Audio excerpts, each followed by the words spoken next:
Labrīt, dāmas un kungi!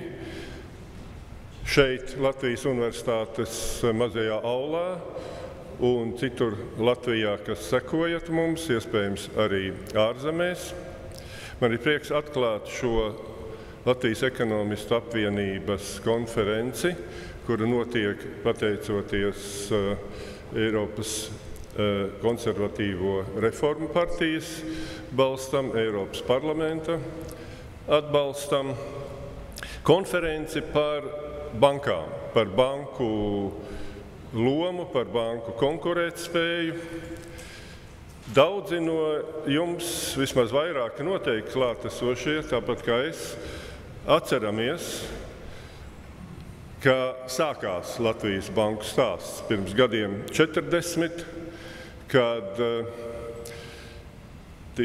sākums bija centralizētā, administratīvā, vadītā valsts banku sistēma un būtībā citas valsts PSRS banku sistēma.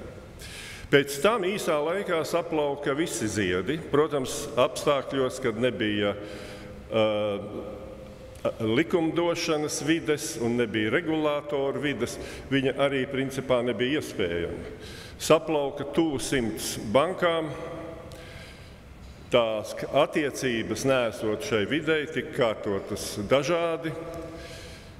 Vairāki banku dibinātāji tika nošauti, citi beidza dzīvi ārzemēs vai tādā vai citādā attālumā no Latvijas. Tam sekoja bankroti, iziešana cauri daudzām vairākām krīzēm, kaut vai piemēram 95., 98., 2008. gada krīzes. Tad sekoja periods, kad Latvija mēģināja un pozicionēja sevi kā Krievijas un sadraudzības valstu finanšu norēķinu centrs, kur nerezidentu noguldījumi banku sistēmā sasniedz, iespējams, pat pārsniedza 50%. Protams, kad bija brīdinājumi, sevišķi mainoties videi, mainoties ģeopolitiskai videi, bija brīdinājumi, kad ir nepieciešams mainīt banku funkcionēšanas modeli, bet, protams, apstākļos, kad iet labi, tur nauda plūs un daudz kas notiek, diezgan grūti to bija darīt. Un tā rezultātā mēs nonācām pie kapitāla remonta. Es neturpināšu daudz šo savu ekskursu. Es vakar īstenībā pacēlu, jo ir arī daudz, kas būtu jaunāki cilvēki, kas varbūt nevis to atcerās, bet īstenībā es pacēlu Latvijas Tautsaimniecības vēstures biezo grāmatu, un ilmaigās tur diezgan labi viss ir attēlots. Protams, ka tur vēl nav, jo ir Aizkraukles bankas stāsts. Bet tomēr par šo konferenci. Šīs konferences ideja dzima kaut kur pagājušā gada augustā kādā no mūsu konferencēm. Un šķiet, es atļautos raksturot to situāciju ap to laiku apmēram tā, kad pēc tā kapitāla remonta daudzi bija apmulsuši, citi nobijušies. Es vairāk runāju par banku vidi un arī par uzņēmēju vidi. Un, protams, tad, kad tu esi tādā situācijā, tev vieglāk, ko tev gribās darīt, vainot citus. Un, protams, kad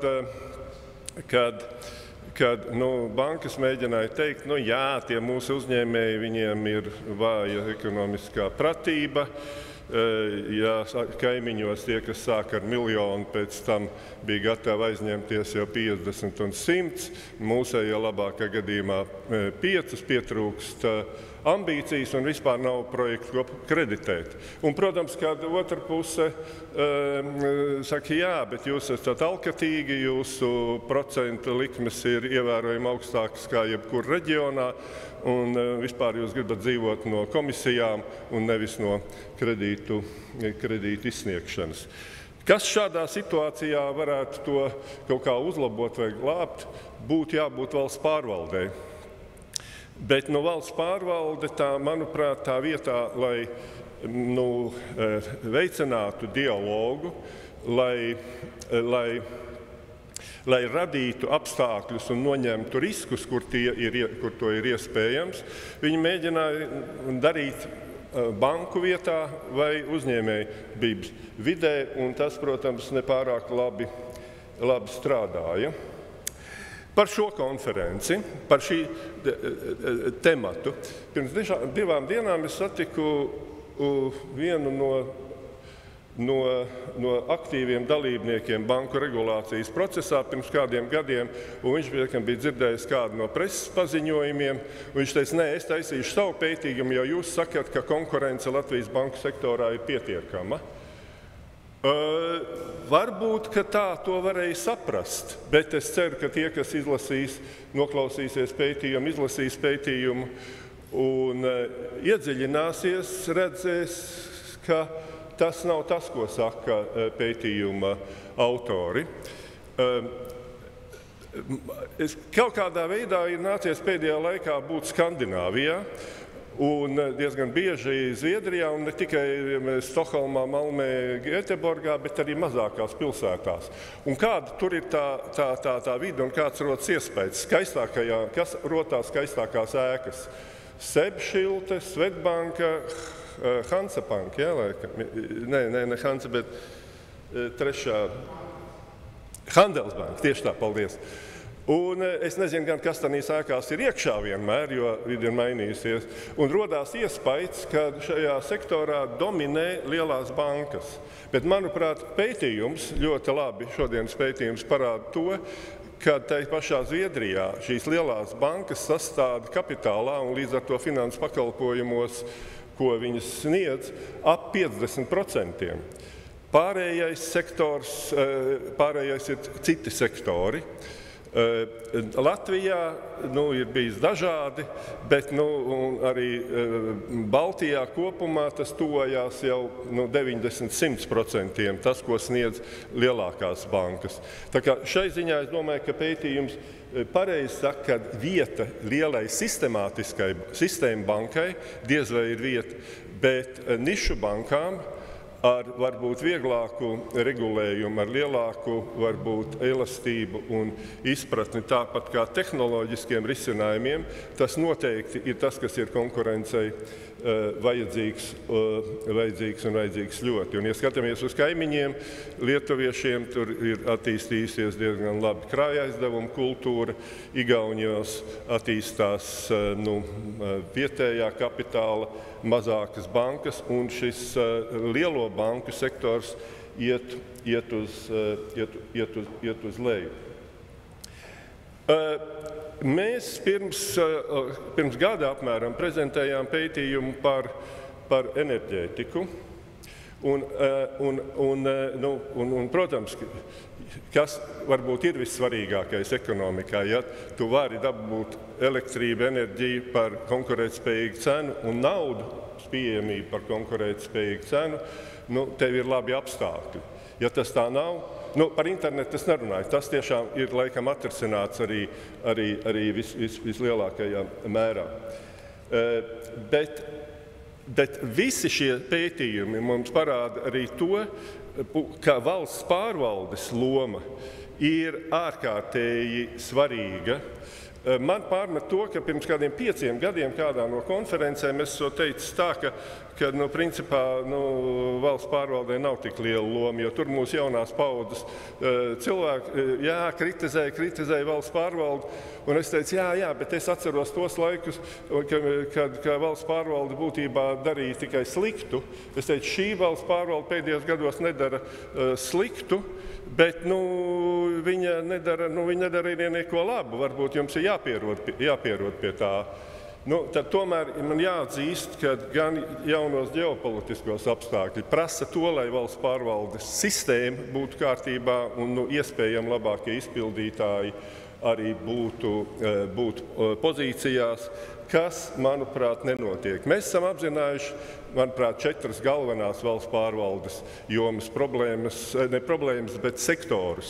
Likumdevējs, izpildvara, kas sastāv no politiskās valdības un ierēģiem, un tāpat tiesu varas un tāpat uzņēmumu, valsts iestāžu pārvaldību. Un problēmas un jautājumi ir visās. Bet ja nu vēl atlikušo minūti par izpildvaru, tad tur jau arī tas pats notiek. Kad tu parunā ar politiķiem, viņi saka, jā, bet tie ierēģi, viņi aši negrib pārmaiņas, viņi ir nobijuši, viņi prasa jebkurā gadījumā papīrus, birokrātijas algas, algas tagad gan ir arī pietiekoši paaugstinājušās. Un tā. Parunā ar ierēģiem, viņi saka, jā, bet viņi tie politiķi paši nezina, ko viņi grib. Viņi grib izmantot mūsu savās savstarpējās cīņās un tam līdzīgi. Bet laikam jau fakts ir tas, ka tomēr pati ierēdniecība, kas ir ļoti svarīga, jo politiķi var laist muļķi, atvainojos, viņi un arī dara daudzās Eiropas valstīs, pasaules valstīs to var darīt, bet to var darīt tad, ja tev ir spēcīga ierēdniecība, kur tajā laikā nodrošina attīstību. Mums ierēdniecība tā un iemeslu dēļ nav tik spēcīga, bet arī tas, ka pati viņa sevi nebūs spējīga reformēt. Un man ir ik pa laikam iespēja runāt ar politiķiem. Man nepatīk, ka viņiem runāt par politiku, un tad es mēģinu runāt par ekonomiku. Un tad, kad es ar diezgan prominentiem politiķiem runāju, un pirms vēlēšanām, un runājam par mūsu stratēģijām, un viņi saka, jā, viss ir pareizi, viss tas būs, mums ir, bet atnāc pēc vēlēšanām. Es atnāku pēc vēlēšanām. Jā, viss ir pareizi, bet mums tagad valsts prezidents ir jāievēl. Labi, ievēlēja valsts prezidentu, mēs aizējām, es varu, kas tagad dienas kārtībā? Tagad ir Eiropas parlamenta vēlēšanas. Lūk, tā tas notiek tai vidē, un es ļoti labi saprotu frustrāciju no dažiem, tā skaitā šīs konferences dalībniekiem, kas 3 gadus ir piedalījušies kādās darba grupās, citas starpā es sen atsakos viņās piedalīties, tur ir vairāk par 15, 20 cilvēkiem. Tās darba grupas strādā 3-4 gadus. Tagad dzirdu vienu no tām diezgan svarīgā jomā, pat ļoti svarīgā nodokļu jomā, beidzot ir aizslēgta, kur cilvēki ir veltījuši tam daudz laika un darbu un tā. Tā kā noslēgumā gribētu teikt to, ka arī tas, kas ir šajā pētījumā, kā finanšu patība, korupcijas apkarošana, ēnu ekonomikas un šī finanšu pratība gan uzņēmēju sektorā, gan mājsaimniecībās, tā tomēr nav iespējama bez pilnvērtīgas un efektīgas, tā skaitā valsts pārvaldes, varbūt tas arī ir jāmēģina turpināt pētīt. Paldies! Un tagad man ir prieks stādīt priekšā un aicināt šai tridīmē Gundaru Bērziņu. Gundars tajā laikā, kad mēs sākām šo pētījumu, bija fakultātes dekāns un pats ar lielu entuziasmu uzņēmās būtībā šī projekta vadību. Procesa gaitā viņš kļuva izturēja konkursu, kļuva par rektoru, un es atkārtošu vārdus, ko mēs pat teicām pēdējā mūsu ekonomikas apvienības konferences novēlējumā, ka mēs tik daudz varbūt nevēlam viņam varbūt pašam kļūt par Nobeļa prēmijas laureātu ekonomikā, bet viņam ir spējas un pieredze uzņēmējdarbības vadībā, pētījumu vadībā un pašas uzņēmējdarbības vadībā, kā radīt vidi, no kuras var izaugt Nobeļa prēmijas laureāti Latvijas izglītības sistēmā universitātē. Tā kā vārds Latvijas universitātes rektoram. Lūdzu.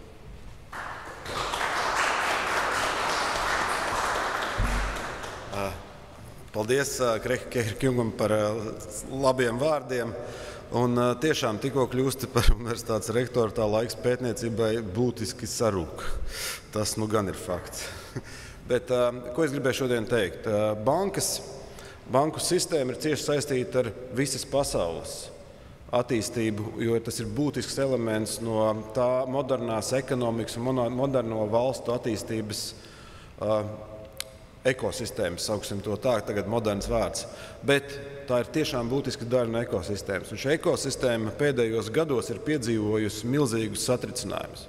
Sākot ar pandēmiju, kas viss skaidrs, kas milzīgā apjomā palielināja naudas daudzumu kopumā valstu ekonomikās, tieši finanšu līdzekļu daudzumu, karš Ukrainā, kas būtiski ierobežoja dažādas transakcijas visā pasaulē un sarežģīja maksājumus veselai rindai šīs ekosistēmas dalībnieku. Ko tas nozīmē? Un ir parādījies vēl viens faktors, kas ir digitalizācija, kas savukārt veicina banku konsolidāciju. Jo mums jāsaprot, ka analizējot ekonomikas tādus pamatprincipus, daudzu mazu banku esamība bija nosacīta ar nepieciešamu piekļuvēju un klientu apkalpošanai. Tad šobrīd mēs redzam, ka konkurencei uzvar tās bankas, kuriem labāk ir online servisi, rezultātā konkurence šajā jomā faktiski ilgtermiņā mazām bankām ir ļoti lieli izaicinājumi tieši saistībā ar to, ka digitalizācija ļauj lielām bankām koncentrēties un sniegt pakalpojumus tiem, kur viņi agrāk nevarēja sniegt. Šie visi nosacījumi būtiski ietekmē mūsu Latvijas, arī mūsu Latviju, un tas ietekmē tieši tādā veidā, ka mēs redzam mūsu banku faktiski arī koncentrāciju no vienas puses, no otras puses ļoti nevienlīdzīgo banku pakalpojumu pieejamības Latvijas griezumā. Ko savukārt tas nozīmē? Tas nozīmē to, ka veidojās tādas mākslīgas, varētu teikt, tirgus nepilnības. Un šis pētījums, par kuru mēs šodien jūs arī redzēsiet, un par ko man ir liels prieks, ka Latvijas Universitāte piedalījās šādu pētījumu veidošanā, viena no domām bija tieši saprast, kāpēc veidojās šīs tirgus nepilnības un nav vienmērīgi pieejami, piemēram, kreditēšanas pakalpojumi visā Latvijā. Kāpēc? Mums ir jābūt skaidrām atbildēm uz šiem jautājumiem, lai Latvija kā valsts šajā modernajā ekosistēmā, kur jau es pieminēju, varētu attīstīties un būt konkurētspējīgi. Ne tikai Rīga, piemēram, bet viss reģions. Un varbūt tur ir objektīvi iemesli, un varbūt tur nav tikai politiski nosacījumi, kāpēc tas notiek. Un objektīvi iemesli, par kuriem mums noteikti ir jārunā, ir riska un atdevas attiecības. Un arī šis pētījums faktiski iezīmē šo riska un atdeves attiecību nosacījumus, kas ir par pamatu veselai rindai banku lēmumu. Kā rīkoties šajās situācijās, ka riski Latvijā, konkrētie riski nav vienādi, bet finansējumu mēs gribam vienādu visā Latvijā? Tas ir labs jautājums diskusijām šajā konferencē, par kuru es domāju arī jūs runāsiet, jo jāsaprot, mēs vēlam Latvijai to, lai mēs būtu veiksmīgi, bagāti katrā Latvijas reģionā. Vai to var atrisināt tikai ar banku sistēmas uzraudzības uzlabošanu? Vai nevar?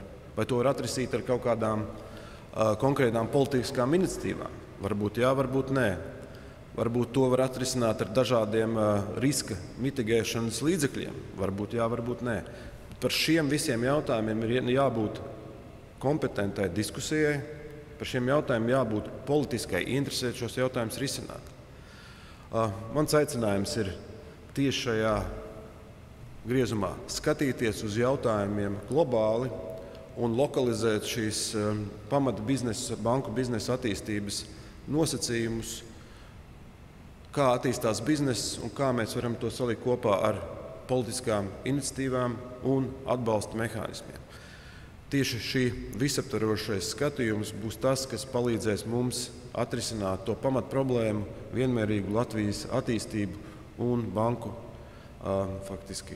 banku konkurences vides pilnveidi Latvijā. Vēlreiz gribētu pateikties visiem pētījumu dalībniekiem par spēju šo sarežģīto jautājumu risināt zinātniskā veidā, risināt tā, lai mums būtu dati, uz kuriem mēs varētu pieņemt atbilstošus, datos balstītus lēmumus, kas nesagrauj sistēmu, bet sistēmu pilnveido. Paldies!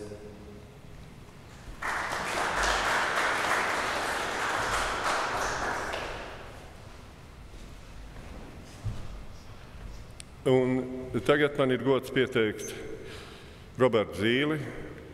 To varētu beigt. Bet tā kā mēs jau viņu apsveicām ar ievēlēšanu, atkārtot ievēlēšanu Eiropas parlamentā, un es arī vērtēju kopumā Eiropas parlamenta vēlēšanas kā labas, bet mūsu žurnālistu vide pacēla jautājumu, ka mūsu ievēlētie daudzos gadījumos nedod ceļu jaunajiem, un īstenībā ir vajadzīga paudžu maiņa politikā. Un jāsaka, es pirmajā brīdī arī noteikti tam piekrītu. Bet es gribu pateikt 3 iemeslus, kāpēc tas neatiecās uz Robertu. Pirmkārt, vecums nav bioloģiska kategorija, un viņš ir dzīvāks un jaunāks kā daudz jaunāki. Otrā, viņa senioritātes iespējas Eiropas parlamentā, kā viceprezidentam, paver vismaz tādas pašas iespējas arī turpmāk, kas nav citiem. Un trešais, viņš ieved aiz sevis jauno politiķu paudzi, kas ir ļoti, ļoti svarīgi. Tā kā lūdzu, Robert, vārds.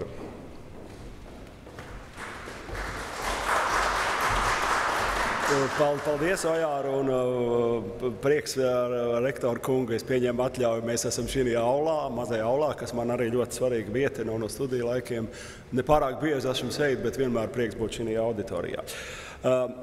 Es runāšu mazliet, protams, no tāda makro skata un ne tīri uz banku sektoru Latvijā vai Baltijā, bet no tā, kā pašlaik izskatās Eiropas Savienībā, kā saprotiet, ir arī jauns politiskais cikls, kas nozīmē ļoti daudz. Ir tādas situācijas apzināšana, tāpēc es varbūt iemetīšu tās problēmas, ko es redzu, kas Eiropas Savienībā, un līdz ar to arī mums Latvijā šeit ir ļoti grūts uzdevums, un mēs izvēlēsimies pareizo ceļu. Eiropas Savienība, kā jūs zināt, vienmēr gribējusi būt līderos. Kāds varbūt atcerās, kas bija Lisabonas stratēģija. 2000. gadā pieņemtā, 2010. es šādā esmu lietojis, varbūt tāpēc daži zina, ka mēs būsim globālie līderi Eiropas Savienība 2010. gadā, kas uz zināšanām balstīts ekonomikas un tā tālāk nesanāca. Visi sen aizmirsuši, es domāju, to nerunā. Man diemžēl šķiet, ka lielai daļai Eiropas līderi joprojām ir tā vēlme būt globāliem līderiem, nesaprotot to, ka situācija ir krasi mainījusies. Piemēram, vienotais tirgus, kad tika tapis Eiropas Savienībā tie iedīgļi, tad Ķīnai bija kaut kādi 5% no globālā IKP, un tur Indija vispār nebija pie apvāršņa, un mēs tur bijām tikpat lieli kā Eiropas Savienība bez mums tajā laikā kā ASV. Un tā tālāk šodienā 30 gadu laikā ASV IKP uz iedzīvotāju ir pieaudzis par 60%, Eiropas Savienība zem 30%. Un tur, kur ir Ķīna, to mēs domājam, pat jums, manuprāt, nebūtu jāsaka.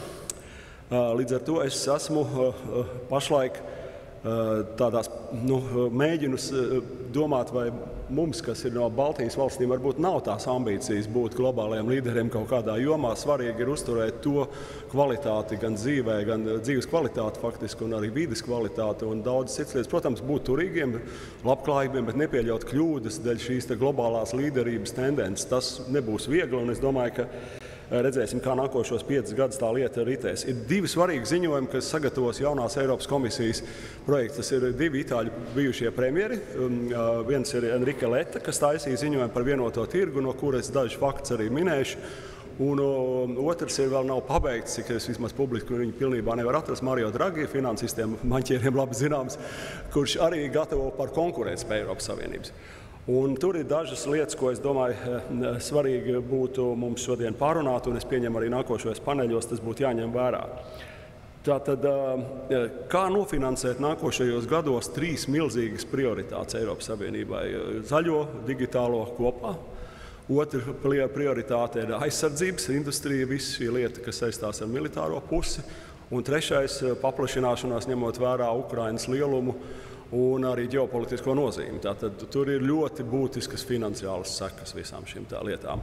Un vēl es gribētu, protams, atkārtot jums to zināmo faktu, ka ir apmēram 1% no Eiropas Savienības IKP ir publiskās finanses kopējā katlā. Lai gan valstis pārdala pēc dažādām metodoloģijām, dažas valsts pat tuvu 50% no sava IKP, tātad tie 49, tā vulgāri runājot, paliek viņiem pašiem ar pašvaldībās un centrālajā budžetā.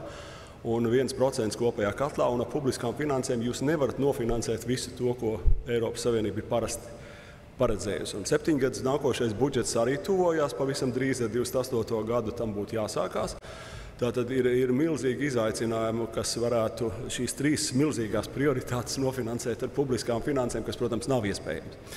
Tātad, ja mēs paskatāmies savukārt, kas notiek ar privātajām finansēm Eiropas Savienībā, Enrikas Letes ziņojumā ir tas, ka kopējais uzkrātais, tātad šis aktīvu apjoms ir finansiāli iespējams lietot 33 triljoni.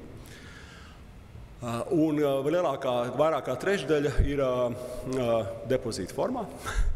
Tātad es domāju, tas skar arī banku sektoru. Tas nav tas labākais veids, kādā veidā jūs investējat. Un 300 miljardi pēc šī ziņojuma aplēsēm aiziet 300 miljardi katru gadu uz trešajām valstīm. Tiek ieguldīti pamatā ASV, bet ne tikai ASV. Un netiek investēti tik daudz Eiropas Savienībā. Un tas ir sektors nebūtu ne pensiju fondi tikai, bet apdrošināšanas, kur ir vairāk nekā pensiju fondu naudas, bet arī visādi citādi institucionāli investori, kas diemžēl neinvestē Eiropas Savienībā. Un kā pārvarēt šo? Es tiešām domāju, ka tas būs milzīgs izaicinājums Eiropas komisijai, vai viņi balstīsies uz šiem te ziņojumiem vai nē. Demogrāfija.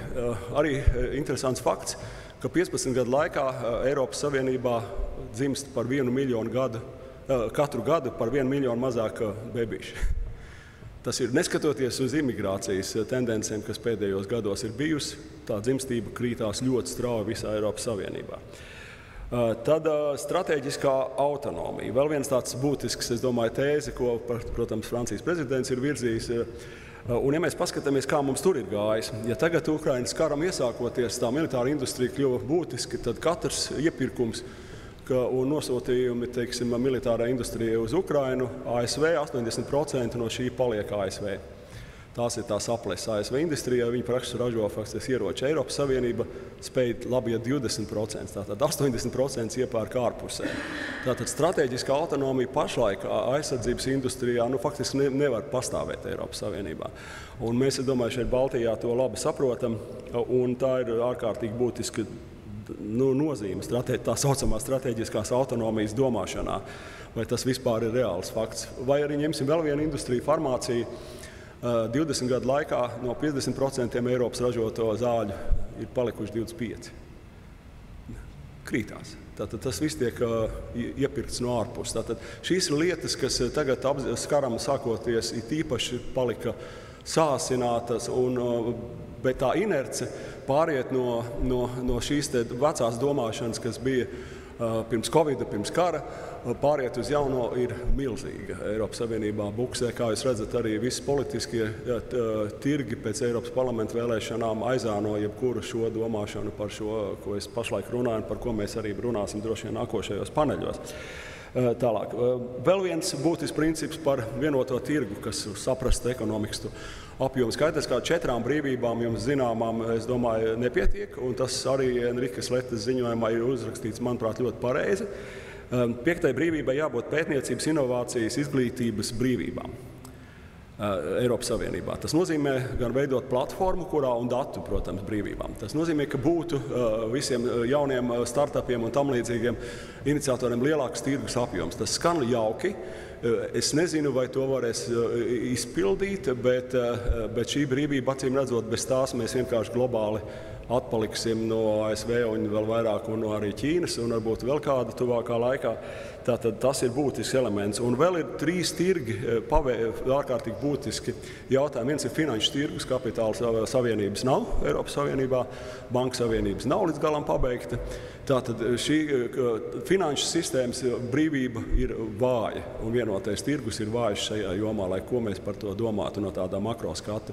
Otrs ir enerģētikas sektors, kurā joprojām enerģētikas savienojuma infrastruktūras un tirdzniecības principi nestrādā kā vajag, un trešais ir telekomunikācijas. Un te min to lietu, par ko es mazliet esmu skeptisks no šīm lietām, ka problēma esot tajā, ka Eiropā operē 34 telekomunikācija operatori, ASV ir 3 un Ķīnā ir 4, un ka galvenais ir radīt Eiropas čempionus, veidojot tā vien lielākas uzņēmumus, kur varēs konkurēt arī globāli. Mēs, es domāju, iedomājamies no mūsu skatu punktu šeit no Latvijas, kā Parīzē vai Berlīnē tas izskatās varbūt savādāk nekā mums no šejienes, ko nozīmē radīt Eiropas čempionus ar dažādām mākslīgām atbalsta metodēm, lai viņi varētu konkurēt globāli. Tur ir ļoti būtiskas konkurences sekas. Tomēr tāda ātra fragmentācijas pārvarēšana šajās 3 nozarēs viņa nav iespējama ļoti vienkārši. Un redzēsim, vai Eiropas jaunai komisijai būs šajā piedāvājumā jau pavisam drīz arī šīs tēmas skartas, kā viņi redz to pārvarēt. Jā, tas man laikam viss, ko es gribētu pateikt ievadvārdos. Man būs tas gods runāt arī ar banķieriem vienā no paneļiem otrajā. Es domāju, ka mēs varēsim varbūt atgriezties arī no tāda lielās ainas, kur mēs īsti esam. Tātad ļoti optimistiski es neiesāju, bet es nesaku, ka viss ir slikti. Vienīgi ir svarīgi, kā Eiropas Savienība, tīpaši Eiropas komisija, nāks ar nākošo 5 gadu plānu, kā īsti šīs lietas virzīt. Paldies!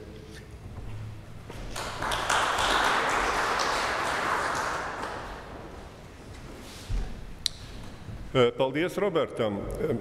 Tad, kad augustā mēs izšķīrāmies par banku sektora konkurences konferenci, protams, bija jādomā par pētniekiem.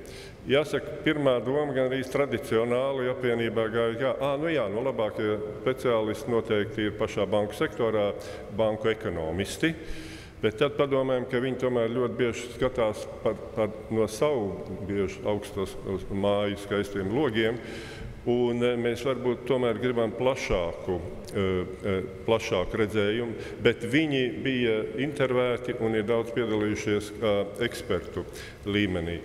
Tāpat tika apsvērti centrālās bankas cilvēki, bet viņi, protams, jau arī daudz ko pēta, un arī tas ir mūsu izpratnē drusku šaurāks loks. Un mēs nonācām pie Latvijas universitātes ar cerību uz plašāku loku un arī šī drusku varbūt akadēmiskā puse.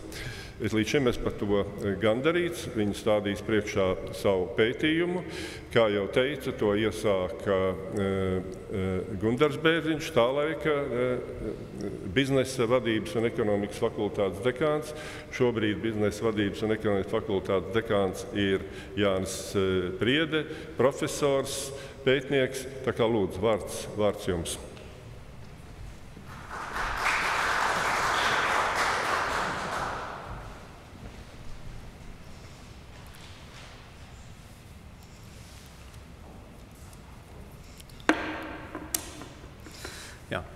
Paldies un labdien visi klātesošie. Man tiešām ir liels prieks par šo ļoti veiksmīgo sadarbību ar Ekonomistu apvienību un paldies, ka uzaicinājāt apsvērst šo iespēju piedalīties šajā pētījumā. Un kā minējāt, Gundars, tiešām mēs visi principā visu laiku bijām šajā komandā. Mums tas šķita ļoti interesants izaicinājums. Un tad man ir tas gods jūs iepazīstināt ar šiem rezultātiem. Un tajā pašā laikā man ir tas lielais izaicinājums. Ir vesela stunda, un šīs stundas laikā man ir jābūt interesantam. Tā. Kuks.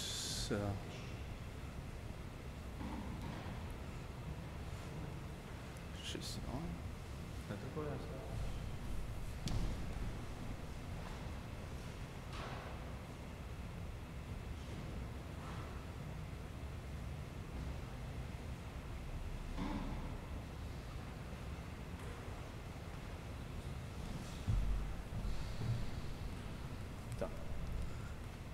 Labi.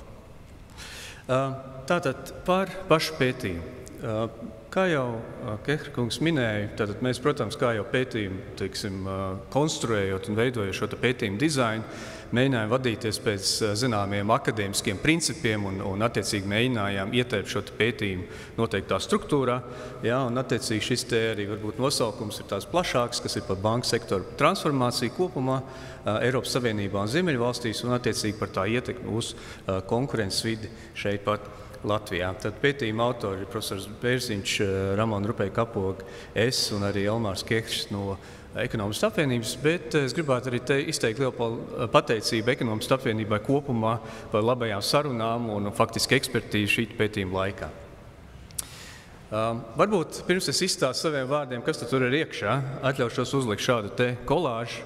Šī ir pilnīgi mana atbildība, ko es esmu šeit ielicis, bet tas ir pagājušā gada tāda ziņa virsraksti dažādi, jo pēc būtības tas bija tas laiks, kad, protams, inflācija auga, un līdz ar to viens no tiem mehānismiem, kā apkarot inflāciju, bija procentu likmi celšana, ko, protams, sabiedrība kopumā nevarēja nepamanīt. Jā, tad tas uzreiz atsaucās kredītu maksājumos gan mājsaimniecībām, gan uzņēmumiem. Tas nozīmē, ka protams, tā interese par banku sektoru kopumā strauji pieaug.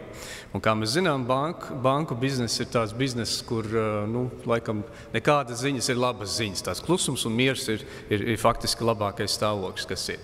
Bet šajā pagājušajā gadā bija ļoti daudz gan bankām, gan asociācijām bija jāskaidro, kas tad ir tikko noticis, jā, un kāpēc procentu likmes ir tādas, kādas tās ir, kāpēc varbūt ir tādi maksājumi. Bija politiķi, kas varbūt arī tāds emocionālāk paziņoja, jā, kas tad notiek banku sektorā, un kur varbūt šī konkurence ir tik zema un bankas atļaujās pelnīt no šīs situācijas un tā tālāk un tā joprojām. Tas nozīmē, ka šis te fons bija pietiekami nozīmīgs Latvijas sabiedrībai, un tāpēc, kad Ekonomistu apvienība ar uzrunāju Latvijas universitāti, mums tomēr likās, ka tas ir tiešām svarīgs temats, kurā ir jāmēģina ieskatīties un arī ar tādu pētnieku neutralitāti. Tas nozīmē, ka mēs uz šiem procesiem mēģinājām raudzīties tīri no pētniecības viedokļa. Līdz ar to, kas tad bija tas virsuzdevums vai galvenais mērķis šajā pētījumā, ko mēs gribējām tā kā saprast, jā, kas varētu būt citādāk attiecībā uz banku sektoru. Tātad, atkal te ir tāds bildi, kas vienkārši vēlreiz atgādina par to strauji augošo inflāciju un attiecīgi arī procentu likmēm, bet tas pētījuma mērķis kopumā bija, protams, paraudzīties, kas tad vispār noticis pēdējā laikā banku sektorā, tās 10 gadus atpakaļ un mēģināt saprast, kas varētu būt uz priekšu, bet arī mēs tieši tas uzsvars šajā pētījumā ir par konkurenci, tad par banku konkurenci, vai tā ir pietiekama un vai tā varētu būt citādāk, un kas būtu jādara, lai tā būtu, piemēram, daudz lielāka. Jā, bet es domāju, ka, kā jau tika minēts, ir gan pašas Komercbankas, gan Latvijas Banka ir veikusi jau pietiekami daudz pētījumu, kas jau parāda principā tos faktus, jā, par to banku koncentrācijas pakāpi, jā, jo principā tad, kad pagājušā gadā bija daudz visā šīs tāda liela ažiotāža par šo tematu, gan Latvijas Banka, arī konkurences padome, daudz nāca klajā šiem ziņojumiem un skaitļiem un faktiem. Līdz ar to es šajā prezentācijā centīšos varbūt saīsināt laiku uz šiem skaitļu un faktu daļu, jo tāpēc būtības jau varbūt kaut kur ir arī izskanējis citos pētījumos, bet mēģināšu pievērsties vairāk tieši šim veicināšanas jautājumam. Ja? Tātad par pašu pētījumu. Pētījums ir strukturēts tādā 4 mūsu nodaļās, kur pirmās 3 ir vairāk tādas kvantitatīvas, kur ir arī faktiski šie skaitļi un fakti. Ja, un 4. nodaļa ir tā, kur es mēģināšu pievērsties visvairāk, lai mēģinātu skaidrot, tad mums tur bija eksperti iesaisti, lai mēģinātu skaidrot, kā mēs redzam šo sektoru attīstību nākotnē. Jā, tad, kā parasti ir zinām ierobežojumi, jo pilnīgi, pārāk plaši mēs nevarējām šo skatīt, līdz ar to mēs palikām pie Komercbanku sektora. Un arī, protams, šis galvenais uzstādījums bija par, kas varētu būt šis līdzsvarots banku sektora attīstības iespējas Latvijā. Jā. Īsumā par šo nodaļu saturu, jā, tad, kā jūs teicu, pirmās 3 nodaļas ir vairāk tāda kā datu analīze, jā, un varbūt tur nebūs nekādi tādi unikāli secinājumi, kas nav varbūt redzēti kādos citos pētījumos, bet kopumā tas parāda šādu tādu būtisku informāciju. Viena no pirmajām, protams, lietām, kas ir vienkārši tāda fona informācija un jāpatur prātā, un tātad jau atklāšanas runā gan Kehra kungs, gan Berziņa kungs arī norādījuši šo banku sektoru būtisko nozīmi Eiropas Savienībā, un tā ir tieši skaidrojama, protams, ar šiem kapitāla tirgus varbūt netik liela attīstība, piemēram, kāds ir Amerikas Savienotajās valstīs. Jā, līdz ar to banku sektora nozīme un šī banku sektora veselīga attīstība ir ļoti nozīmīga Eiropas Savienībā. Mēs, protams, raudzījāmies arī uz šo transformācijas procesu. Tas arī tika šodien jau atklāšanas runās pieminēts, kas tad bija šīs pēdējo 10 gažu galvenie izaicinājumi banku sektorā, kas var būt šīs būtiskākās lietas uz priekšu raugoties. Jā, tad viss jau tika pieminēts attiecībā uz šiem pagātnes izaicinājumiem, kas bija pēc finanšu krīzes stabilitātes nodrošināšana, regulātorās uzraudzības pastiprināšanās un Covid un attiecīgi digitalizācijas procesu. Bet, raugoties uz priekšu, ir virkne lietu, kuras arī šim banku sektoram būs noteikti liela izaicinājuma. Tas ir joprojām tā pati regulātorā vide un aizvien pieaugošās prasības, digitalizācija un kiberdrošība, jo, ja, piemēram, Covid veicināja to digitalizāciju, tad attiecīgi digitalizācijas procesā kiberdrošības jautājums ir atkal pieaudzis ļoti strauji. Un, protams, arī šie klimata un pārvaldības jautājumi būs ļoti būtiski banku sektorā. Tas bija tad īsumā tajā pirmajā nodaļā vairāk par šo transformācijas procesu, un pētījums ir pieejams visiem, un attiecīgi ar to var iepazīties daudz vairāk šajās detaļās. Viena no lietām, ko mēs pētījumā arī paraudzījāmies, ir šo faktiski Baltiju un Ziemeļvalstu reģionu, lai saprastu, kā tad bankas jūtās šajā reģionā un kāds varbūt ir būtiskākās atšķirības.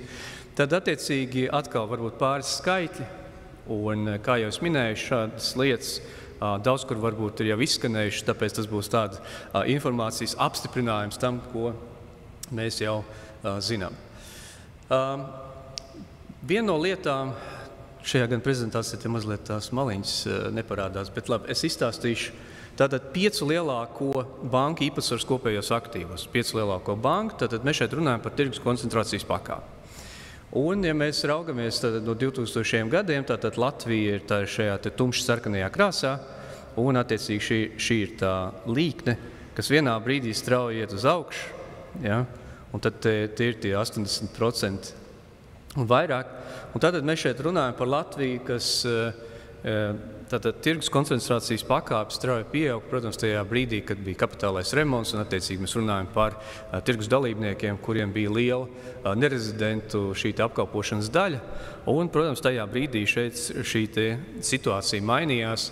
Un, protams, ka ir ļoti objektīvi runāt par to, ka šī tirgus koncentrācijas pakāpe šobrīd ir ļoti augsta. Tātad Latvijas banku sektorā. Un arī tās rādītājs kā Herfindahl-Hiršmana indeks, kurš tieši to arī faktiski raksturo, tātad konkurences intensitāti. Latvija pēdējos gados ir šis tātad konkurence ir samazinājusies pēc šī rādītāja. Vēl viena lieta, kas ir noteikti uz to jānorāda, tas jau arī tika īstenībā arī šodien minēts, par šīm procentiem, tātad principā mājsaimniecību un uzņēmumu izmaksas, ja, tad kredīta procentu šo izmaksas, kas ir vidēji augstāks nekā Eirozonā, bet paradoks ir tajā, ka, piemēram, šīs pašas depozīta, jeb noguldījuma likmes ir līdzīgas kā Eirozonā. Tas nozīmē, ka tā naudas piesaistes maksa ir līdzīga, bet attiecīgi izsniegto kredītu izmaksas ir augstāk. Vēl varbūt par tādām būtiskām lietām ir banku iekšzemes aizdevumu privātiem sektoram procents no iekšzemes koprodukta. Tātad atkal šis tumši sarkanais, jā, un šeit ir Latvija. Jā, tas nozīmē, ka ir jautājums par kreditēšanas apmēriem, protams, un kredītu noguldījumu attiecību Baltijas valstīs. Tas arī šis rādītājs liecina par to, ka bankas ir varbūt konservatīvas un piesardzīgas savā kreditēšanas politikā. Bet par to mēs runāsim atsevišķi, kāpēc. Labi, te vēl ir daži rādītāji, kurus es varbūt izlaidīšu laika taupīšanas nolūkos, bet attiecīgi tie arī raksturo to, teiksim, ka kopumā Latvijā banku sektorā šie rādītāji, kas atdien no kapitāla un tīrās procentu likmes, izskatās pietiekami labi. Jā, tad atkal jautājums par šo konservatīvo kreditēšanas politiku. Šis gan ir būtisks jautājums, jo viena no lietām, tātad tas, ka mums ir augsta tirgus koncentrācijas pakāpe, varbūt šo spēlētāju tirgus sektorā nav tik daudz, un jautājums ir par šo tātad mobilitāti. Klientu mobilitāti un kreisajā pusē tātad ir klientu īpatsvars, kuri ir mainījuši tātad vienu vai vairāk finanšu pakalpojumu sniedzēju produktus pēdējo 5 gadu laikā. Un šeit ir tā, ka Kehra kungs jau minēja Zviedrijas piemēru, pieminēja, ka tur īstenībā it kā ir šie lielie spēlētāji, bet konkurence tur ir daudz intensīvāka. Un tas arī visticamāk ir skaidro to, ka tā klientu mobilitāte ir augstāka, ka tātad lielāks konkurences apstākļos bankas mēģina arī kaut kādiem labākiem piedāvājumiem tātad pārvilināt šos te klientus. Un tātad no vienas puses, tagad Somija ir zemākā šeit mobilitātes līmenī nekā Latvija, bet kopumā zināmas tendences ir. Bet šis ir par vienkārši finanšu pakalpojumu. Protams, izteiktāks ir labajā pusē, kas attiecās uz hipotekāro kredītu sniedzēju mainīšanu. Hipotekāro kredītu sniedzēju mainīšanu. Un es domāju, ka visi ļoti labi atcerās pagājušajā gadā, kad procentu likmes strauji aug. Es domāju, tas pārnotais teiciens ejiet pie savas bankas un runājiet. Tas bija viens no galvenajiem teikumiem jebkur. To runāja gan finanšu eksperti, arī bankas teica, nāciet un runājiet un kaut ko mēģināsim izdomāt. Bet tajā pašā laikā mēs zinām, ka pietiekami, faktiski šī te mobilitāte ir pietiekami zema, un tas arī varētu būt šis te, tad jautājums par to, kādas ir pirmkārt tās izmaksas un arī, ja mainīt, tad uz ko. Tātad tas būtu īsumā par šiem te rādītājiem un varbūt tāda faktiski par šīs te konkurences intensitātes varbūt tā trūkumu un kas varētu būt tās lietas, ko mēs varētu mainīt, lai uzlabotu šo situāciju. Līdz ar to es atļaušos pārlikt šim te. Tā ir arī faktiski tāda kā datu analīze par to, kā mēs izskatāmies tieši banku rādītāji Baltijā un Ziemeļa Eiropā, bet to, es domāju, atstāšu jums izpētīt pētījumā. Tā, un tagad ķeršos klāt pašam interesantākajam, es domāju, tā pievienotāja vērtībai no šī pētījuma. Tātad, kas ir tās lietas, tātad kādā veidā ja mēs saprotam, ka tā tirgus koncentrācijas pakāpe ir augsta, konkurence varbūt nav pietiekama, vai šeit ir vispār iespējams kaut kādas izmaiņas. Jo Latvija vienmēr mēs varam teikt, ka ir specifiska, tirgus ir mazs, ģeopolitiskie riski ir augsti, un vai tā situācija, kurā mēs šobrīd esam, tas ir tas līdzsvars, kas šobrīd ir sasniegts, un tur īstenībā neko daudz nevar darīt. Līdz ar to, lai atbildētu šo te jautājumu, mēs piesaistījām ekspertus, un te bija augsta līmeņa eksperti, faktiski 3 kategorijās, tie bija gan pašu banku sektoru eksperti, gan politikas veidotāji, regulātors, arī uzņēmēji, un mēs mēģinājām, kā jūs teicu, tādu pētnieku metodu pielietot, kad eksperti netiek atklāti, lai nevarētu piesaistīt viņu šīs atbildes pie kaut kādiem, izteikumiem, bet tas lika viņiem justies ļoti droši un ļoti godīgi arī pateikt, kas tad notiek banku sektorā, kā visi jūtās un varbūt kādi varētu būt šie potenciālie risinājumi. Un es tad mēģināšu izstāstīt par šiem rezultātiem. Un kāds viss izskatās. Tātad tāreiz šis ir faktiski ekspertu redzējums par lietām, un tas nav tieši mūsu kā pētnieku redzējums par lietām. Tātad informācija par šo te aptauju jautājumu lokas labajā pusē, tātad ko tad mēs jautājām un ko mēs gribējām saprast. Pirmkārt, par pagātnes un nākotnes izaicinājumiem banku sektorā, jo mums šķiet svarīgi vienkārši saprast arī, kādi ir izaicinājumi pašām bankām, un ar kādām varbūt šiem te grūtībām tās saskaras. Banku skaitu ietekmējušie faktori, ja mēs runājam it kā par to konkurenci, un gribējām saprast, vai Latvija ir kaut kādā unikālākā situācijā nekā visur citur pasaulē, bet tendences visur ir vienādas. Tad konkurences intensitāte un kreditēšanas apjomi mums bija ļoti, ļoti interesants principā vēlme noskaidrot, kā fintechi un neobankas, un tie, kas domā, kas ir fintechs vai neobanka, tad, piemēram, Revoluts, kas ir gan ar bankas licences, bet kopumā mēs runājam par tādiem dažādiem šiem te digitālajām bankām, kurām nav pat fiziskas filiāls, bet attiecīgi tās sniedz dažādu veidu finanšu pakalpojumus, un nākotnē arī raugās uz gan patēriņu kredītu un hipotekāro kredītu pakalpojumu attīstīšanu. Tāpēc tas likās ļoti interesants jautājums, vai bankas to redz kā, zinām, mērā konkurentu jau tuvākajā nākotnē. Un attiecīgi mēs interesējāmies, protams, par šīm te nepilnībām kreditēšanas tirgu un valsts lomu, un arī, kā profesors Bērziņš pieminēja, tad mēģinājām saprast, vai ir kaut kā tādi mehānismi, kur mēs varam, komercbankas, piemēram, nelabprāt kaut ko kreditē, un tas ir pilnīgi saprotams pēc viņu risku aprēķiniem, vai tur ir kaut kāds iespējas šo te labot. Tad runāsim par rezultātiem. Attiecīgi par šiem izaicinājumiem, kas bija tātad banku sektorā, es šādu līdzīgu bildi jau rādīju pašā sākumā, kas tad bija tātad pēdējās 10 gadēs galvenie izaicinājumi, gan šis pēcfinanšu krīzes stabilitāte, regulators un Covid, un attiecīgi uz priekšu arī Latvijā. Latvijā bankām tas pats regulējums, digitalizācija, kiberdrošība, bet šeit ir 3 faktori, ko eksperti uzsver, kad Latvijas banku sektorā tas būs īpaši būtiski tuvākajā laikā, kas arī noteiks lielā mērā banku uzvedību un arī iespēju, piemēram, piesaistīt vai vispār ieinteresēt kādus papildus spēlētājus šim sektoram. Jo viena lieta, ko Zīles kungs jau minēja, tātad demografija, ja, un loģiski, principā, ja mēs tikai no tādu faktiski potenciālā klientu skaita viedokļu raugamies uz Latviju, tad, protams, ja šis ir šobrīd sarūkošs tirgus, domāju, tāds kā maisaimniecības, par uzņēmumu daļu ir jāskatās, bet kopumā tas ir tāds ļoti liels risks, kas būs ilgtermiņa risks. Tad atsevišķi tika uzsvērts, ka pietiekami liels izaicinājums banku sektoram finanšu pratība un uzkrāšanas kultūra. Un tas atkal ir finanšu pratība, laikam jau tagad ir arī tāds viena no lietām, ko labprāt piemin bieži, bet kopumā tas ir tāds ļoti interesants jautājums gan par mājsaimniecību, finanšu pratību, gan par uzņēmumu, un arī, kā Kehra kungs minēja savā uzrunā, arī valsts pārvaldes finanšu pratības jautājumi, kas varētu būt ļoti būtiski kopumā. Viena no lietām par uzkrāšanas kultūru.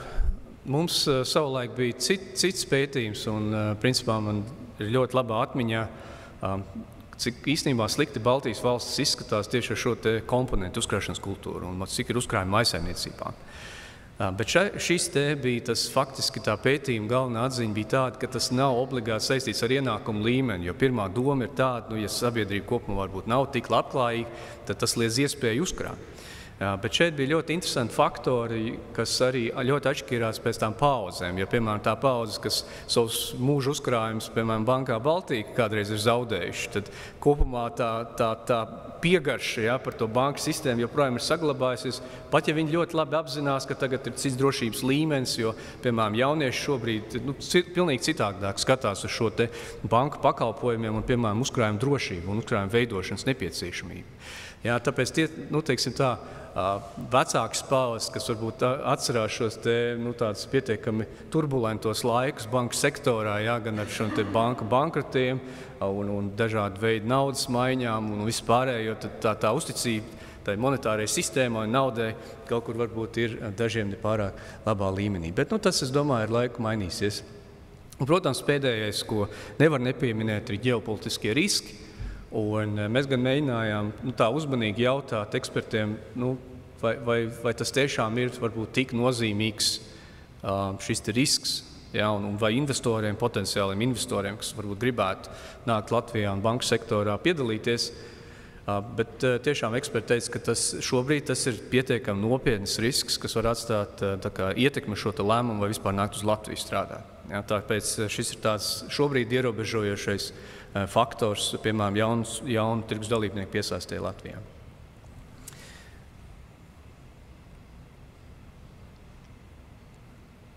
Tā. Nekustās.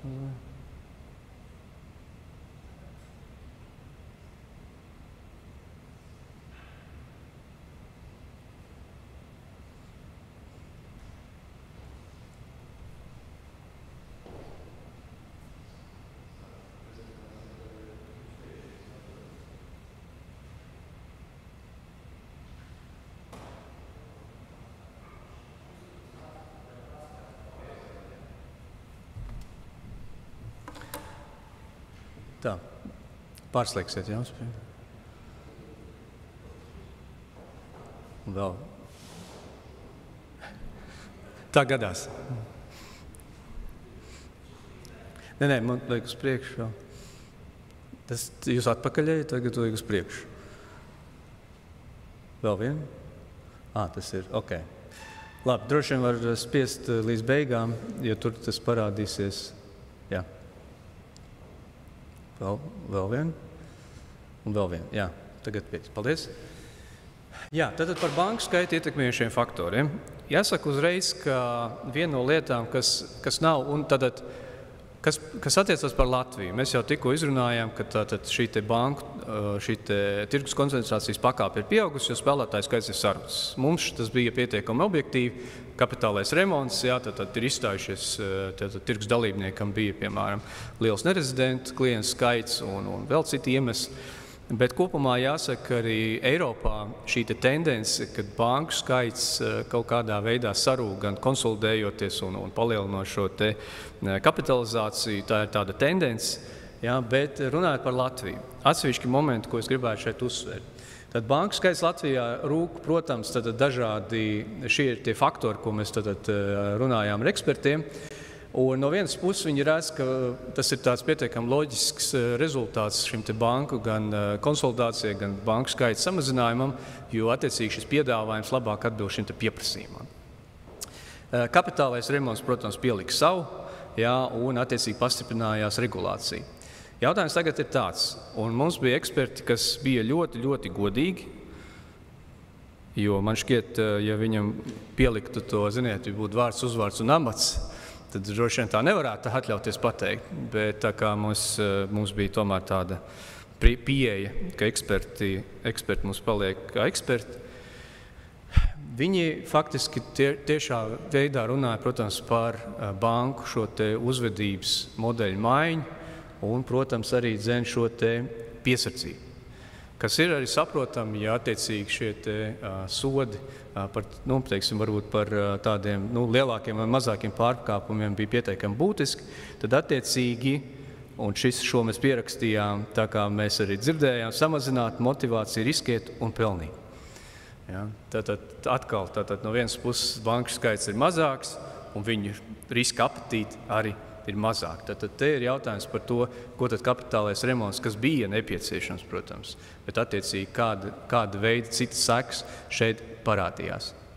Mēs atsevišķi runāsim par šo regulējumu, jo faktiski parādās divas šīs banku kategorijas. Latvijā ir tās, kuras uzrauga Eiropas centrālā banka, un tām arī, protams, nav viegls liktenis, ja to var tā teikt, jo attiecīgi šis klāsts, ko auditē, visu laiku aug, bet attiecīgi stāsts ir par vietējo regulātoru un, ja tā mēs varam teikt, mazākām bankām šeit Latvijā, un kādā veidā, teiksim, regulātors sadarbojās ar bankām un kāds būtu iespējas šeit kaut ko mainīt, lai arī vietējās mazās bankas varētu augt šeit pat Latvijā. Piemēram, ja mēs neredzam ģeopolitisko risku dēļ šie jauno spēlētāju ienākšana ir limitēta, tad kāds būtu iespējas attīstīt un veicināt mazās bankas Latvijā. Tā, uz priekšu. Jā, tad...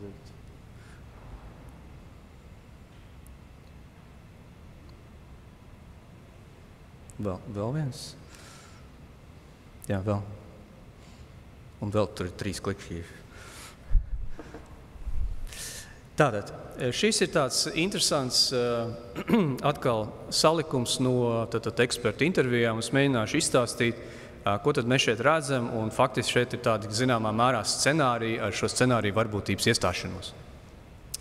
Tātad, Latvijas banku sektora šī konkurences intensitātes veicināšanas iespējas, un tās ir sanumerētas, tātad no 1 līdz 5.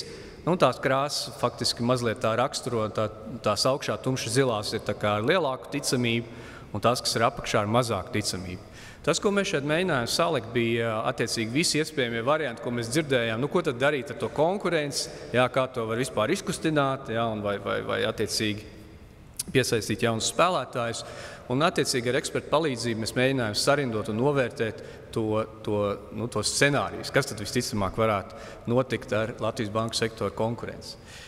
Pirmie 2, tad es varbūt sākšu šo te ar augšējo daļu. Tad viena no lietām, kam eksperti kopumā piekrita, ka universālo banku skaits Latvijas tirgū ir šobrīd optimāls un attiecīgi ar ekonomikas cikliskumu, ja piemēram ekonomika attīstīsies, un mēs ekonomikas ministrijas plānu jau redzējām, tātad attīstīsies, strauji, bet kopumā attiecīgi šeit šis viens no tādiem visticamākajiem scenārijiem, ka vismaz šīs lielās bankas, kas ir, viņu skaits ir optimāls. Bet tajā pašā laikā eksperti pilnīgi atbalstīja to ideju par šo te mazo vai nišas banku tātad attīstīšanu. Un šeit parādās faktiski tā iespēja tātad vietējiem regulātoram, kas ir Latvijas banka, attiecīgi pārvērtēt šos teiksim, cik stingri ir šie regulējošie mehānismi un attiecīgi šie riski. Tāpēc šobrīd tāds visticamākais scenārijs ir šeit par to, ka teiksim, tas kopumā kodols, kas ir Latvijā, tas izskatās, ka tā arī turpināsies uz priekšu, bet ir ļoti liela iespēja attīstīt tieši šīs mazās un nišas bankas. Tālāk, piemēram, tāda scenārija, kā, piemēram, kad ja investors iegādājās jau eksistējošu banku Latvijā un uztur tās stratēģiju, tad bez varbūt lielām ambīcijām, tāda arī tika novērtēta kā pietiekami augsts. Mēs gan zinām, ka Latvijā ir pāris bankas, kuras meklē investori, šobrīd vēl nav piesaistījušas, bet kopumā tātad arī, ja nomainās īpašnieki kādai bankai, tad kopumā šeit arī bez lieliem satricinājumiem, ka tātad būtiskas ietekmes uz kreditēšanu apjomiem nav sagaidām. Tagad šis faktiski šie pirmie 3 tādā zināmā mērā kaut kādu inerci saglabā, bet, kā jau es teicu, šis par to mazo banku attīstību tā ir tāda pavisam īsta iespēja.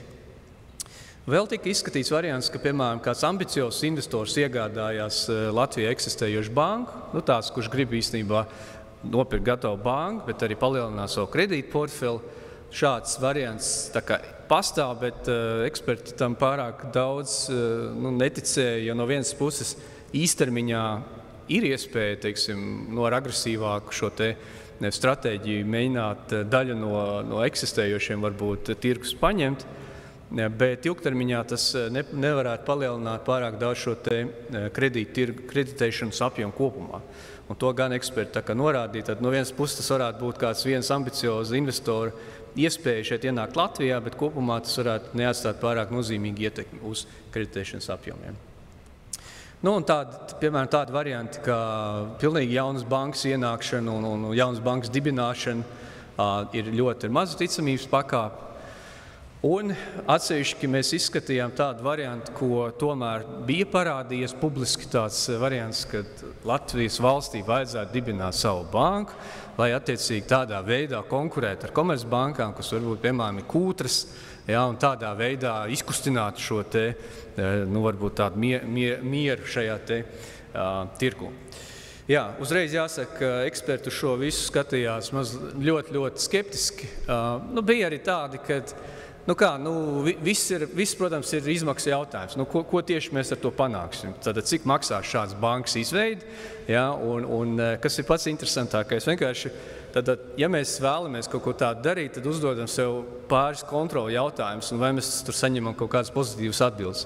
Pirmkārt, protams, ir bankas izveidas izmaksas. Tālāk ir portfeļa kvalitāte. Tad jautājums, vai šī banka strādās ar visiem tiem, ko komercbankas nevēlās strādāt, tad kas ir šī portfeļa kvalitāte. Un, protams, viņiem tāpat būtu visa tā pati uzraudzība, kas visām pārējām bankām. Līdz ar to variants kā tā, mēs viņu ielikām, lai vienkārši nepazaudētu, ka tās vispār figurē, bet kopumā ticība šim variantam nav.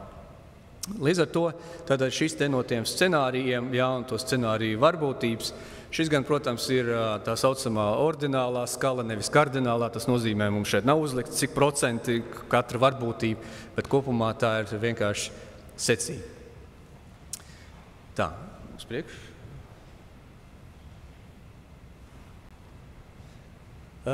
Atsevišķi mēs vienu lietu gan mēs tātad ielikām iekšā, ko mēs gribējām saprast, kā tas varētu izskatīties. Šīs fintech un neobankas. Mēs gan tās neielikām varbūt tajā iepriekšējā bildē, jo fintech un neobankas ne visām ir arī bankas licences, bet kopumā mēs gribējām saprast vienu lietu. Un es redzu, ka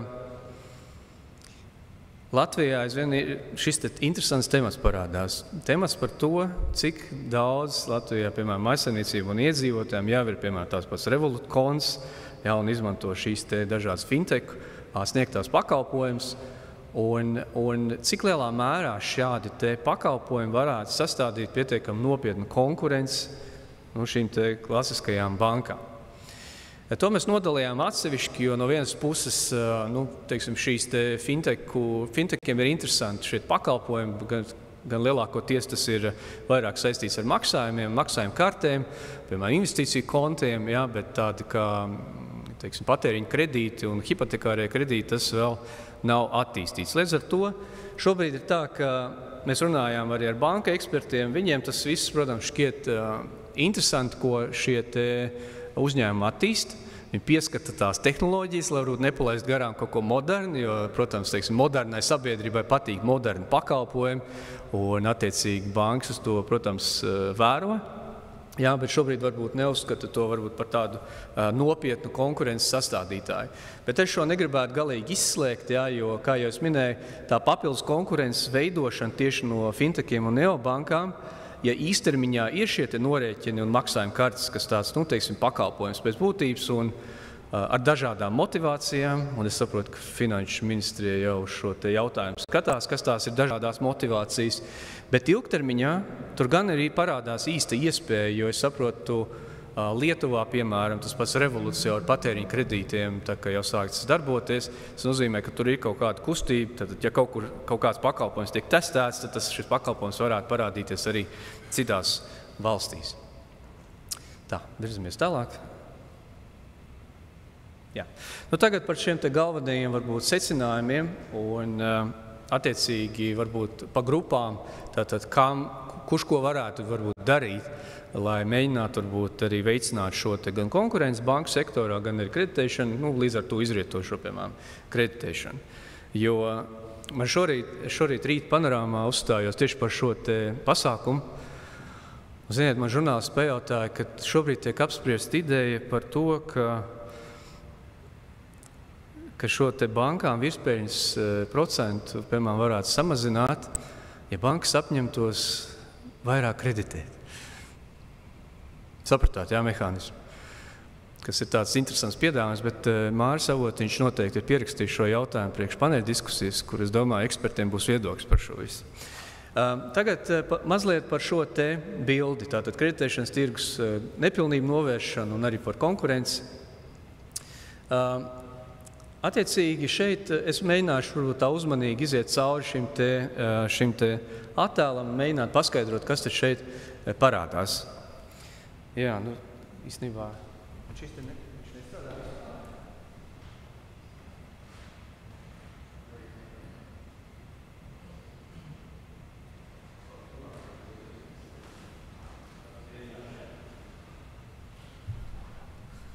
Jā, piespiežam uz priekšu. Jā. Es iešu tad solīt pa solītim. Jā, es atvainojos, tas klikeris ir pievīlis, bet mēģināšu tomēr. Tātad iesim soli pa solim un ir virkne šo te jautājumu, kuras faktiski ir piederīgs vai, piemēram, valsts pusē, tad ir regulātoram un tad ir lietas, ko varētu arī, uzņēmēju vide attiecīgi ņemt vērā, kas varētu būt tās lietas, kas varētu būt, noderīgas priekš šīs te kreditēšanas. Par valdību runājot, šis bija ļoti interesants moments, kad mēs runājām, īpaši ar Komercbanku sektora ekspertiem, un nepilnībām, jo ir skaidrs, ka, piemēram, Komercbankām ir savs biznesa modelis un mēģina to uzturēt, protams, pelnīt spējoši. Tas nozīmē, ka ir jomas, kuras ir interesantākas un jomas, kuras varbūt nav tik interesantas dažādu iemeslu dēļ.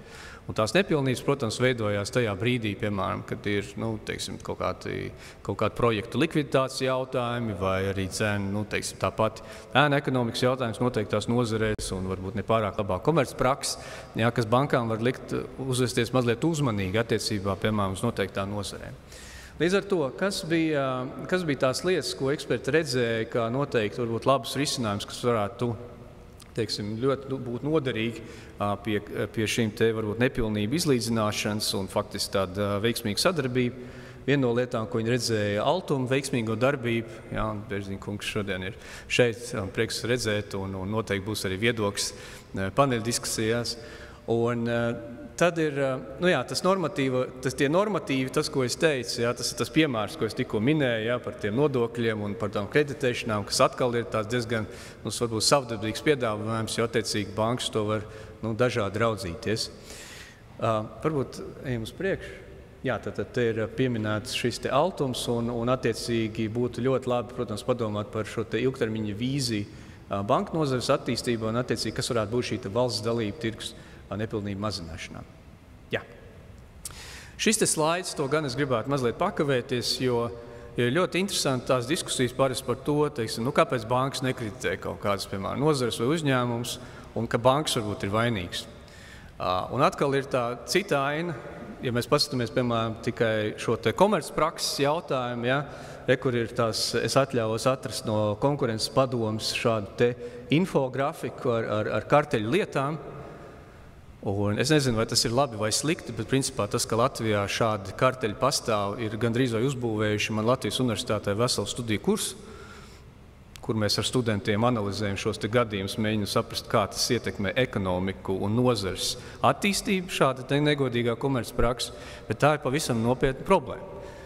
Un labajā pusē ir, protams, šis te ēnu ekonomikas rādītājs, to es atļaujos šeit izmantot profesors Augs, sagatavot to ikgadējo ēnu ekonomikas šo te pētījumu rezultāts. Protams, ir arī vērojams pozitīvas iezīmes, un mēs redzam, ka pēdējā gadā šī ēnu ekonomika Latvijā, piemēram, ir pietiekami strauji kritusies, jā, bet tas joprojām ir, teiksim, pietiekami liels rādītājs. Es zinu, ka, protams, Finanšu ministrija ļoti aktīvi strādā pie šiem te jautājumiem un ir pietiekami daudz plānu, un vēl nākošajā slaidā. Jā, nākošajā slaidā tas ir mans piegājiens, es ieliku ēnu apkarošanas plānu ir daudz. No vienas puses tā ēnu ekonomika kaut kur mazliet rūk, un es ceru, ka tas ir tieši tāpēc, ka ir šādi plāni. Bet, kā izrādās, valsts kontrole arī ir izrādījusi interesi, kā tad mums iet, mēs daudz plānojam, daudz visu, ko daram, un kāda tad ir šo te aktivitāšu efektivitāte attiecībā uz ēnu ekonomikas mazināšanu. Bet tas ir gan jau, ka mēs drīz ieraudzīsim. Jā. Līdz ar to pie tām valdības vai valsts pusē esošiem uzdevumiem, kas būtu noderīgi attiecībā uz šo te, teiksim, nepilnību novēršanu un varbūt kreditēšanas veicināšanu, protams, ir šīs te gan ēnu ekonomikas, gan uzņēmējdarbības prakses, atbildīgas prakses veicināšana, ilgtermiņa vīzija un finanšu pratība. Nākošais jautājums ir par regulātoru, un regulātoru darbu, un pēc būtības šeit ir tikai viena tāda galvenā piebilde ir par šo te risku diversificēto pieeju. Man tas ir mazliet nākošajā slaidā. Viena lieta, kas ir tātad banku sektorā, kas ir ļoti būtiska, ir, protams, tas, ka ir tās saucamās lielās bankas, tās ir Eiropas centrālās bankas uzraudzībā, un tās ir Eirozonā, ja es nemaldos, 112. Tātad tām tiek piemērots atkal dažādi veidi šīs te uzraudzības mehānismi, un kas ir ļoti, kā lai tas saka, protams, runājot ar lielo banku vadītājiem, tu saproti, ka viņiem, teiksim, tas klāsts, ko tur pārbauda, varbūt tur nākošajā slaidā, jā.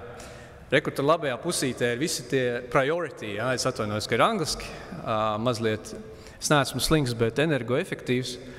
Bet pēc būtības, teiksim, tas klāsts, ko lielajām bankām aizvien vairāk auditē, tas vairs nav tikai, teiksim, šie kredīta riski, bet jau parādās šie biznesa modeļi un viss pārējais. Un tas nozīmē, ja, piemēram, Eiropas centrālās bankas pusē tā komandu skaits aug, kas visu auditē, tad arī Komercbanka pusē aug, tad cilvēku skaits tad visu atbilstību nodrošināt. Bet tā ir viena daļa. Otra daļa, protams, ir šī te nākošajā slaidā. Ir jautājums par uzraudzību mazajām bankām, ko veic, protams, vietējais regulators, un ir jautājums, vai šeit ir šī tā lieliskā iespēja. Es nesaku, mums šeit nav varbūt nekāda tāda konkrēta, un mēs nesakām, ka vajag, mazāk uzraudzīt nekādā gadījumā, bet ir jautājums par šo te piemērošanu un stingrību attiecībā pret mazajām bankām, viņu iespējām augt šeit Latvijā. Jo, kā jau es teicu, šie te, vismaz šķietami tie, Latvijas pievilcīgums ārējām investīcijām varbūt šobrīd nav tas lielākais, bet tā iespēja jau esošajām bankām augt, tā gan ir pavisam īsta iespēja. Jā, nākošais ir par uzņēmējdarbības vidi un uzņēmumiem. Tātad šeit ir, varbūt nākošajā slaidā, jā. Un šo gan es Es domāju, es priecājos Bits kungu redzēt, parasti jums ir ļoti labs viedoklis par uzņēmējiem kopumā.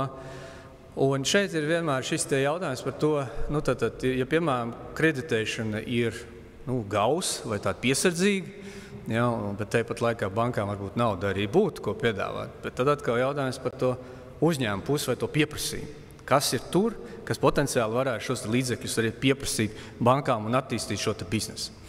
Un es labprāt šo te atstātu tajā paneļa diskusijā, jo principā šis ir tas garais vai tas sarežģītais jautājums, kur tad ir tā problēma tajā piedāvājuma pusē, varbūt tās konkurences trūkums, ka bankas varbūt nemēģina aktīvāk kaut ko kreditēt, un tajā pašā laikā, kas ir tie uzņēmēji, un viņi spēja, piemēram, saviem lieliskiem biznesa plāniem pierādīt, ka viņi šo kredītu spējas veiksmīgi izmantot biznesa attīstībā.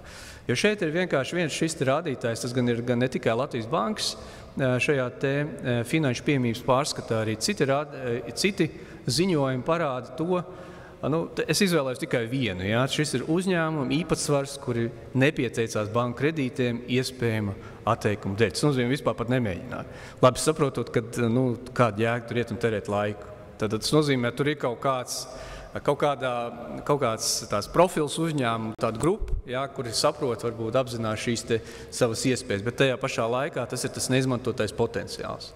Tā kā, tad es šo jautājumu atstāšu Mārim diskutēt vēlāk šajās paneļa diskusijās. Tātad uzņēmumiem joprojām paliek jautājums par šo biznesa attīstības ambīcijām. Šajā pētījumā mēs gan to detalizēt neskatījām, jo mums ar Ekonomistu apvienību īstenībā ļoti interesants sarunas par to, piemēram, par lietuviešu ambīciju un uzņēmumu lielumu, un spēju piesaistīt kredītu resursus biznesa attīstībai, bet šī pētījuma kontekstā tas ir tā, ka nav plašāk skatīts. Un pats pēdējais, jo es pamazām tuvojos savam laika limitam, par mājsaimniecībām un arī noteiktu šo finanšu pratības jautājumu. Laikam ir uzslēdz? Var atpakaļ vien. Jā. Palikšu vēl pie šīs bildes. Par mājsaimniecībām runājot, es domāju, ka šis ir, un es faktiski arī ar banku pārstāvjiem runājot, piemēram, tad mēs tikko runājam par uzņēmumu finanšu pratību, bet arī mājsaimniecību finanšu pratība ir ļoti būtisks jautājums tajā brīdī, kad mājsaimniecības izlemj par to vai citu finanšu pakalpojumu izmantošanu. Un arī spēja, piemēram, saprast, kas ir šis finanšu piedāvājums, jo iepriekš es rādīju arī šos datus par mobilitāti, klientu mobilitāti starp bankām, un šķiet, ka šeit arī būtu iespēja ar šo finanšu pratības palielinājumu arī izdarīt zināms spiedienu varbūt uz banku sektoru un būt aktīvākiem šo klientu piesaistē, jo, protams, ja tiklīdz ir izglītotāks klients, jo viņam ir iespēja varbūt labāk izvēlēties. Tur atsevišķi mums ir ieliktas, protams, šīs ekonomikas attīstības cikli, kas attiecīgi varētu šo kreditēšanu veicināt. Tas ir pēdējais slaids. Daļai jāatvainojās par tām bildēm, tās visas ir mākslīgā intelekta radītās. Bet kopumā šis bija ļoti interesants pētījums arī no mums kā pētnieku puses, runāt ar ekspertiem no dažādām jomām. Un faktiski mēs šī pētījuma palīdzību ne tik daudz kvantitatīvi, bet kvalitatīvi mēģinājām iezīmēt, kādas ir tās ticamākās Latvijas banku sektora attīstības iespējas, un tajā pašā laikā, kas ir būt nepieciešams, varbūt, lai arī šī banka aktivitāte būtu lielāka Latvijā, un no kura iegūt gan mājsaimniecības, gan arī uzņēmumu. Tā, man liekas, ir vēl viens slaids, kurā jābūt paldies. Paldies jums visiem liels par uzmanību, un es ceru, ka tā būs tāda noderīga ieejas informācija arī šīm divām paneļu diskusijām, kas būs turpmāk, un es pārliecinās, ka Ekonomistu apvienības mājaslapā būs pieejams arī pats pētījums, līdz ar to visiem būs iespēja detalizēt iepazīties ar to. Liels paldies jums!